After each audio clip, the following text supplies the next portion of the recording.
नमस्कार साथियों, कैसे हैं आप सब। उम्मीद करता हूं कि आप सब अच्छे होंगे। दोस्तों, आज हम बात करने वाले हैं जो अभी हाल ही की घड़ी में जो एयरटेल, जियो और वोडाफोन के जो टैरिफ प्लान बढ़े हैं उसको लेकर। क्या दोस्तों आपको नहीं पता कि जो प्लान जो बढ़े हैं टैरिफ, उसको गवर्नमेंट कम नहीं कर सकती, या फिर ये गवर्नमेंट की वजह से हुए हैं, या फिर काफी लोगों का ये कहना है कि जो अंबानी के बेटे की शादी थी तो उसका खर्चा कवर करने के लिए ये सारा कुछ हुआ है। तो ऐसा कुछ नहीं है।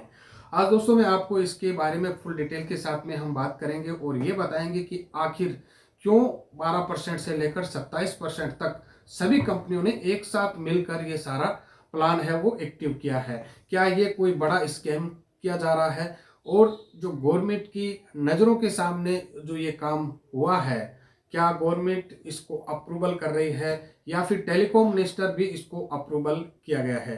क्योंकि दोस्तों आपको पता है कि जो भी डिसीजन लिया जाता है और जो प्लान बढ़ाए जाते हैं वो कहीं ना कहीं गवर्नमेंट की देख रेख में होता है और अप्रूवल मिलने के बाद ही ये सारे काम होते हैं।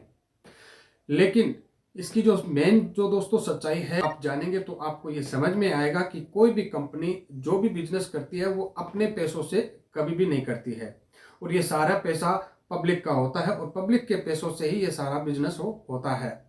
सबसे पहले हम बात करें कि सभी कंपनियों ने एक साथ मिलकर ये प्लान चूज किया, क्योंकि अगर कोई भी कंपनी अगर इसको लागू करती तो सारी जो कस्टमर थे वो कन्वर्ट हो जाते। इसीलिए सभी कंपनियों ने एक साथ बैठकर इस काम को डिसीजन लिया और ये सारा प्लान है वो एक्टिव किया। तो दोस्तों आज हम ये समझेंगे आखिर ऐसा क्यों हुआ, क्या इस पे गवर्नमेंट एक्शन ले सकती है, और बीएसएनएल को आज तक क्यों नहीं आगे बढ़ाया। बीएसएनएल है वो 2000 में मोबाइल नेटवर्किंग शुरुआत की थी, और जैसे ही बीएसएनएल की शुरुआत हुई और सभी कंपनियों ने ये प्लान स्टार्ट कर दिया, और धीरे धीरे प्राइवेट सेक्टर की कंपनियों ने ग्रोथ करती गई और बीएसएनएल दिन वाइज दिन वो नीचे दबती गई। इसमें सबसे बड़ा बीएसएनएल को बैकफुट पे लाने के लिए जो योगदान है वो सबसे बड़ा है वो गवर्नमेंट का है। चाहे गवर्नमेंट किसी की भी रही, अभी भी 10 साल जो सरकार चेंज भी है उसके बावजूद भी कुछ सुधार हुआ है, लेकिन जो सुधार होने वाला था, होना चाहिए था, वो बीएसएनएल में आज भी नहीं है। भले ही ये टैरिफ प्लान बढ़ने के बाद बीएसएनएल में कुछ एक्टिविटी दिखाई दी है, लेकिन क्या बीएसएनएल पूरे भारत में गांव, क्षेत्र, शहर सब जगह बीएसएनएल 4G सेवाएं कनेक्ट कर सकता है क्या, या फिर क्या इन प्राइवेट सेक्टरों को टक्कर दे सकता है क्या? और टक्कर ये तभी दे सकता है तब इसकी इंटरनेट स्पीड और कस्टमर सर्विस और जितने भी जो प्लान्स है, प्लान की अगर बात करें तो प्लान्स बीएसएनएल में है वो बहुत अच्छे प्लान है, लेकिन सबसे बड़ी जो मायने रखेगा वो ये रखेगा कि वो उनकी सर्विस और उनकी कस्टमर सर्विस और इंटरनेट स्पीड, अगर ये सारी चीज़ें एक जैसी रहती है तो शायद आने वाले टाइम में बीएसएनएल भी इन बाकी कंपनियों को टक्कर दे सकता है, और बीएसएनएल एक गवर्नमेंट का जो नेटवर्क है वो आगे बढ़ सकता है। हम बात करते हैं कि इन सभी कंपनियों ने ये टैरिफ प्लान क्यों बढ़ाया है। तो दोस्तों 2023 लास्ट में जो एक मीटिंग की गई थी सभी कंपनियों की तरफ से कि 5G को लेकर और 5G सर्विस को लेकर पूरे भारत में एक्टिव करने के लिए इन लोगों ने एक मीटिंग की, और उसी मीटिंग में ये डिसीजन लिया गया कि जब हम ये 5G को एक्टिव करेंगे तो 5G को एक्टिव करने के लिए बहुत सा बजट है वो चाहिएगा, और इसी बजट को अभी 5G एक्टिव हुआ भी नहीं है पूरा। अगर आप जियो की स्थिति देखेंगे ना दोस्तों तो बहुत खराब है। इस क्षेत्र में जहाँ पे मैं रह रहा हूँ, अगर मैं आपको दिखाऊं तो यहाँ पे देख सकते हैं ये सर्विस है अभी जियो की यहाँ पे। इसके बावजूद भी इन्होंने इतना टैरिफ प्लान बढ़ा दिया है और सर्विस है वो पहले से कम हो गई है।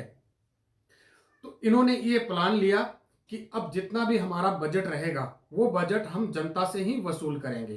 दोस्तों जो भी कंपनियां हैं आज के समय में जो पैसा लगाती है, इन्वेस्टमेंट करती है, वो सारा का सारा पैसा जनता का होता है और वो अपना जो बेनिफिट है वो लेता रहते हैं। पैसा जनता का और बिजनेस खुद का। अब अगर बात करें कि इन कंपनियों में कोई लॉस हुआ है क्या, नहीं, कोई लॉस नहीं हुआ है। दोस्तों अगर बात करें जियो की, तो जियो ने पिछले साल 20,000 करोड़ का बेनिफिट है, 20,000 करोड़ प्लस का, और यहाँ पर एयरटेल की बात करें तो ये भी 7,000 करोड़ प्रॉफिट शुद्ध लाभ में है। उसके बावजूद भी क्या ये जो पैसा उनको बचा है, इन पैसों को बजट में लेकर क्या 5G स्टार्ट नहीं किया जा सकता था? किया जा सकता था। लेकिन ये भारत है और यहाँ पे कोई भी आवाज निकलने वाला नहीं है, कहने वाला नहीं है। लेकिन इसकी बहस है वो संसद में की जा सकती है, मुद्दे उठाए जा सकते हैं, लेकिन पक्ष और विपक्ष दोनों भी इस पे चुप है। और वो चुप इसलिए है क्योंकि फ्रेंड्स, जब भी चुनाव आता है तो इस चुनाव के अंदर में हर जो कंपनियां हैं वो बड़ा चंदा देती है, और बड़ा चंदा देने की वजह से शायद पक्ष या विपक्ष दोनों ही इस बात पे कोई भी चर्चा नहीं करता, क्योंकि ये पैसा है वो जनता का है। अगर किसी पार्टी का होता या फिर कोई पार्टी का मुद्दा होता तो सब एक जगह होकर हो हल्ला करते, लेकिन ये पैसा जनता की जेब से जा रहा है, तो जनता के लिए कोई भी आज एक्टिव इस पे बात करने वाला नहीं है। अगर बीएसएनएल को खड़ा किया जा सकता है, लेकिन बीएसएनएल गवर्नमेंट की ही एक नेटवर्क है, और इसलिए क्योंकि यहाँ पे गवर्नमेंट अपने आप को चंदा नहीं दे सकती, और जब तक चंदा नहीं दिया जा सकता अभी तक ऊपर नहीं आया। तो दोस्तों, ये बहुत बड़ी विडंबना है हमारे देश में कि आज बीएसएनएल जैसी, जो कि आज स्टार्टिंग जो बीएसएनएल ने किया था, ये सर्विस, ये जो टेक्नोलॉजी बीएसएनएल लेके आया था, वो बीएसएनएल आज कहीं खो सा गया है। तो आपकी क्या राय है दोस्तों? कमेंट करना जरूर, क्योंकि दोस्तों हो सकता है इस वीडियो को डिलीट करना पड़े, क्योंकि मैंने एक ट्विटर पर वीडियो डाला था, उसको भी डिलीट करवा दिया गया है। तो आप लोगों का सपोर्ट रहिएगा, कमेंट करिएगा, वीडियो को ज़्यादा से ज़्यादा शेयर करिएगा। मिलता हूँ एक नई रिसर्च के साथ में। Thank you.